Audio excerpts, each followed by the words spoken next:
sida aad wada ogsoon tihiin bishii January 26 axadii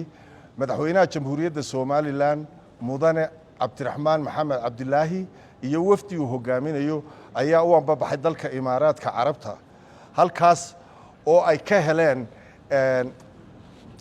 soo dhaweyn iyo ballanqaad rasmi ah kulankaasi intii aan joognay waxaan la kulannay madaxda ugu sarreysa dalka oo ka mid yahay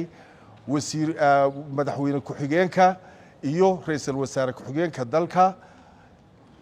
His Highness Al-Mansour bin Zayed Al Nahyan iyo saddex wasiir oo ka mid ah wasaaradda arrimaha dibadda wasaaradda dhaqaalaha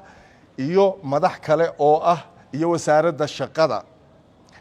muddadii aan halkaa joognay waxaan kulano la qaadanay 6 hay-adood oo dawli ah oo ah kuwa ugu waaweyn dalka isku taga Imaaraadka Carabta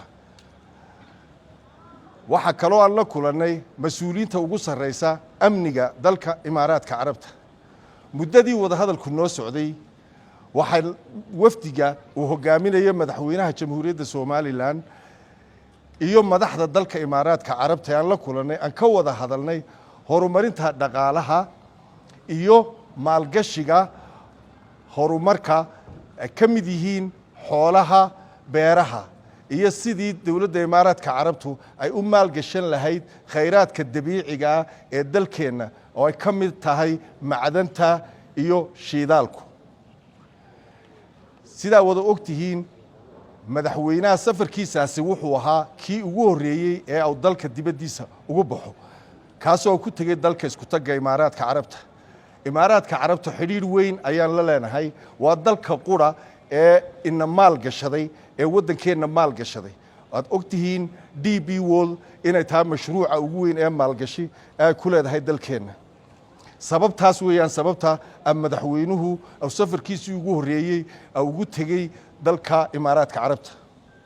dalka Imaaraadka Carabtu waxay diyaar u yihiin inay maal gashadaan dalkeena dhinac walba khayraadka dabiiciga iyo xagga horumarta haddii ay ka mid tahay beeraha iyo xoolaha waxaan kala soo kulannay dhammaan natiijo aad u wanaagsan oo runtii ah horumar weyn iyo waxqabad u keenaysa dalkeena waxaa kaloo aan ka wada hadalnay sidii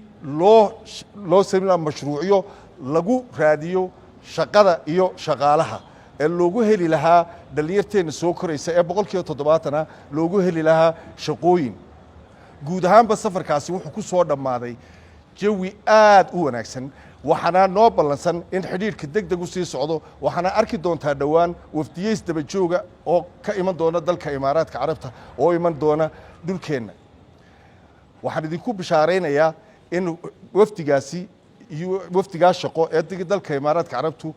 aw runtii la soo kulmay jawi aad u wanaagsan oo ay ka soo kordheen arrimo la taaban karo oo waxqabad iyo horumar dalkeena u keeni doona muddooyinka soo socda aad iyo aad baad wada salaamantii dhammaantiinba sida wasiirka arrimaha dibadda ka hadlay run ahaantii safarka madaxweynuhu hogaaminayay ee uu Imaaraadka ku tagay waxa uu ahaa safar aan ku raadinayno in iskaashi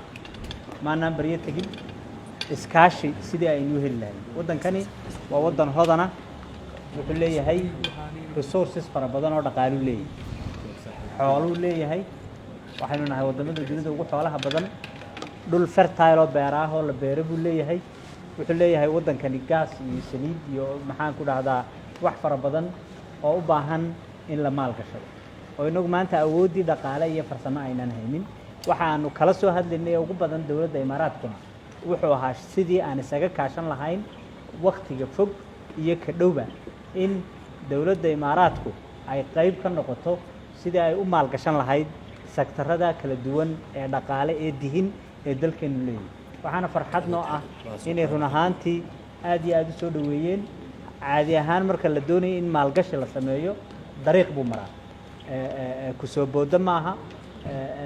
dariiqaas u maraya waxaanan rajaynaynaa haddii la yiraahdo in maalgashi fara badan oo lagu farxaa wadanka Imaaraadka iyo wadamo kale oo fara badanba uu ka iman doono halkana waxaynu ku dadaalaynaa inaynu abuurno jawigii iyo maxaan ku dhahdaa deegaankii maalgashigaasi aqbali lahaa ee soo dhaweyn lahaa kaasaanu ka shaqaynaynaa haddii ilahay yiraahdo kaasaanan bahlayna waxaan doonayaa shacbiga reer Somaliland inaan si weyn ugu sheego in dawladdan ay ku dadaalayso inay shacbiga wuxuu deliver gareyso wax muuqda ay u deliver gareyso laakiin aanay sawir tusin